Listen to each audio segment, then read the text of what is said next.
اعوذ باللہ من الشیطان الرجیم بسم اللہ الرحمن الرحیم۔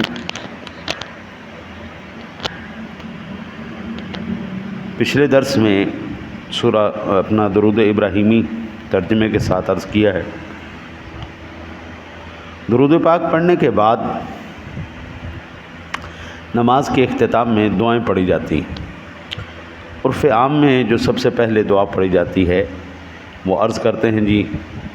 رب اجعلنی مقیم الصلاۃ ومن ذریتی ربنا وتقبل دعاء ربنا اغفر لی ولوالدی وللمؤمنین یوم یقوم الحساب۔ یہاں پہ اکثر ساتھی کیا غلطی کرتے ہیں، ربی جعلنی پڑھتے ہیں، ربی جعلنی، ربی جعلنی، ربی جعلنی نہیں ہے، ربج ربج ربج جعلنی، با جیم کے ساتھ مل رہی ہے، رب اجعلنی، اے میرے پاک پروردگار عالم مقیم الصلاۃ، رب اجعلنی مقیم الصلاۃ، میری اولاد کو نماز قائم رکھنے والا بنا دے۔ رب اجعلنی مقیم الصلاۃ ومن ذریتی، اور اے پاک پروردگار عالم سب سے پہلے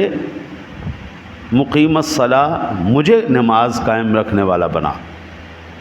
اور پھر میری اولاد کو، مجھے بھی اور میری اولاد کو بھی، ومن ذریتی ربنا وتقبل دعاء، اے پاک پروردگار عالم تو میری اس دعا کو قبول فرما، دعا قبول فرما۔ کیا یا اللہ مجھے بھی نمازی بنا، میری اولاد کو بھی نمازی بنا،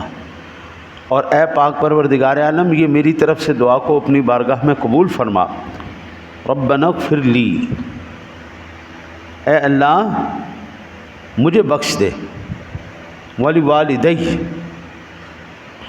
میرے والدین کو بھی بخش دے، ربنا اغفر لی مجھے بھی بخش دے، میرے ماں باپ کو بھی بخش دے، وللمؤمنین، اور تمام ایمان والوں کو، مومنوں کو، یوم یقوم الحساب، جس دن حساب قائم ہوگا۔ اے پاک پروردگار، یہاں سے معلوم پتہ چلا دعا کرنے کا سب سے بہترین طریقہ جو قرآن نے ہمیں سکھایا ہے وہ کیا ہے، سب سے پہلے اپنے لیے دعا مانگو، ٹھیک ہے نا جی، یہ قرآن پاک کی آیہ مبارکہ ہے نا جی۔ سب سے پہلے اپنے لیے دعا کیجئے، اس کے بعد اپنی اولاد کے لیے کیجئے، اپنے ماں باپ کے لیے کیجئے، اس کے بعد پھر تمام ایمان والوں کے لیے کیجئے، ہاں جی، یہ قرآن پاک نے ہمیں طریقہ کار بتایا ہے۔ اپنی دعاؤں کے اندر صرف اپنے آپ کا ذکر نہیں کرنا، اپنی اولاد کو بھی شامل کرنا ہے، صرف اپنی اولاد کو نہیں اپنے ماں باپ کو بھی یاد رکھنا ہے۔ جب بھی آپ دعا کریں، آپ دیکھیں نا نماز ایسا اہم ترین رکن، ہاں جی، اس کے اندر اللہ تعالیٰ یہ ترتیب ہمیں بتا رہا ہے کہ یہ نہیں کہ صرف اپنے گھر تک ہی رہنا ہے، اپنے بیوی بچوں، اپنے اولاد، اپنے ماں باپ تک، بلکہ تمام ایمان والوں کو بھی ساتھ لے کے چلنا ہے، ان کے لیے بھی مغفرت کی دعائیں کرنی۔ اچھا جی، یہ ہوگی جو عرف عام میں ہم دعا پڑھتے ہیں۔ ایک حدیث پاک کے اندر بھی دعا کا ذکر کیا گیا، اور یہ دعا ہے اللہم اغفر لی ولوالدی ولمن توالد ولجمیع المؤمنین والمؤمنات والمسلمین والمسلمات الاحیاء منہم والاموات انک حمید مجید الدعوات برحمتک یا ارحم الراحمین۔ ایک یہ دعا، اور قرآن پاک کے اندر دیگر جتنی بھی دعائیں ہیں، ربنا ظلمنا انفسنا وان لم تغفر لنا وترحمنا لنکونن من الخاسرین، ربنا آتنا فی الدنیا حسنہ وفی الآخرۃ حسنۃ وقنا عذاب النار، ربنا ظلمنا انفسنا وان لم تغفر ربنا هب لنا من ازواجنا وذریاتنا قرۃ اعین۔ جو بھی قرآن پاک کے اندر جو ہے ذکر ہے، اذکار ہیں، یہ آپ دعائیں بھی نماز کے اندر کر سکتے ہیں۔ اس کے بعد آپ داہنے شانے کی طرف منہ کر کے السلام علیکم ورحمۃ اللہ، پھر بائیں شانے کی طرف اسی طرح السلام علیکم ورحمۃ اللہ آپ دونوں ہاتھ اٹھا کر پھر دعا بھی کر سکتے ہیں، نماز کے بعد ذکر کریں، اذکار کریں، اور ذکر و اذکار کے بعد بالخصوص میرے آقا نبی اکرم صلی اللہ علیہ وسلم کا فرمان عالی شان ہے، جو فرض نماز کے معاً بعد آیت الکرسی پڑھتا ہے اس کے اور جنت کے درمیان میں صرف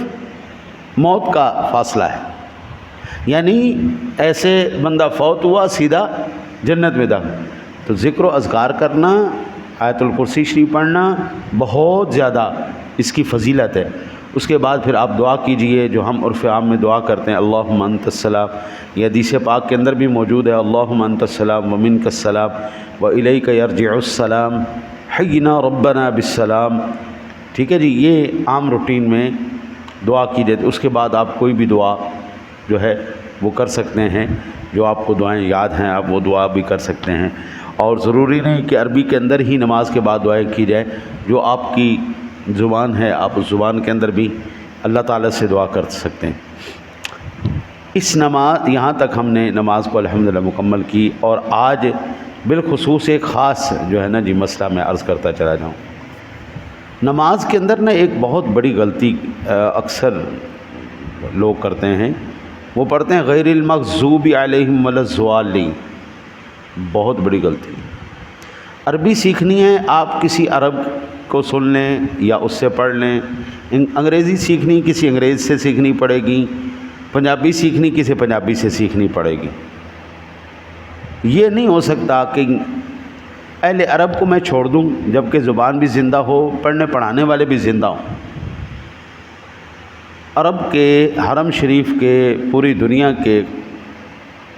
جتنے بھی اہل عرب ہیں وہ زواد پڑھتے ہی نہیں، ان کی ڈکشنری میں ہے ہی نہیں۔ یہ صرف بیماری پاکستان اور ہندوستان والوں کو ہے، مائیوں سے پڑھ پڑھ کے بیچاروں کے اپنے قرآن خراب ہو گئے۔ اب تو آج کل تو بڑا آسان ہو گیا ہے، جو جہری نمازیں ہیں وہ لائیو دکھائی جاتی ہیں، نہیں تو انٹرنیٹ زندہ باد، آپ اس کے اوپر قاریوں کے 25-30 قاریوں کی آپ اتاریں اور ان کی سورہ فاتحہ شریف کو سنیں، سارے اہل عرب ہیں آپ ان کو سنیں۔ لیکن یہ ایک بیماری ہمیں لگی ہوئی ہے ایسی، غیر المغضوب علیہم ولا الضالین، اس کو چھوڑ کے غیر المغضوب علیہم ولا الضالین، یہ پڑھنا بابا حرام ہے۔ اعلیٰ حضرت عظیم البرکت نے آپ فرماتے ہیں کہ ضاد، ظا، ذال، زا، یہ سب حروف متباینہ متغایرہ، یعنی ایک دوسرے سے جدا جدا حروف ہیں۔ حروف قریب الصوت میں ہے مولانا، ہے جی، یہ حروف قریب الصوت بھی ہیں، لیکن اس کا یہ مطلب نہیں ہے کہ ایک حرف کو دوسری حرف کی جگہ بدل دیا جائے گا۔ حرف کو بدل دینا یہ گناہ کبیرہ ہے، ہاں جی، اور ان میں سے کسی کو دوسرے سے تلاوت قرآن مجید میں قصدن بدلنا، اس کی جگہ سے اسے پڑھنا، نماز میں ہو خواہ بیرون نماز، حرام، قطعی گناہ عظیم، افتراء اعلیٰ علی اللہ، افتراء علی اللہ و تحریف کتاب کریم ہے۔